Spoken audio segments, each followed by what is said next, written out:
Hello everybody, welcome back. Today as well we have got you on the video. In this video I'll show you how you can simply go ahead and sign in and delete all the emails at once on Outlook. But before that, please do make sure to like our video, subscribe our channel, and yes, without any further delay, we're simply gonna go ahead step into our video. For the matter, access a particular browser on a mobile phone, and here in the section go to this home section, right?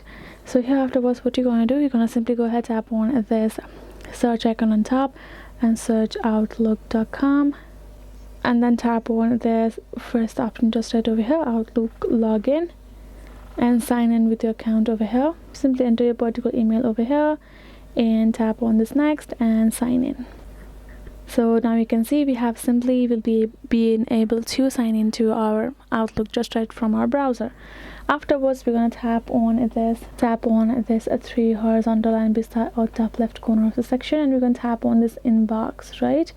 So right now we can see all of our emails at once. Simply press and hold in a one particular email of yours, and then you're going to find this option called select all. Go ahead, tap on this select all and simply tap on this delete icon. That way you will be able to delete all of your selected item at once. You don't have to individually select and delete them.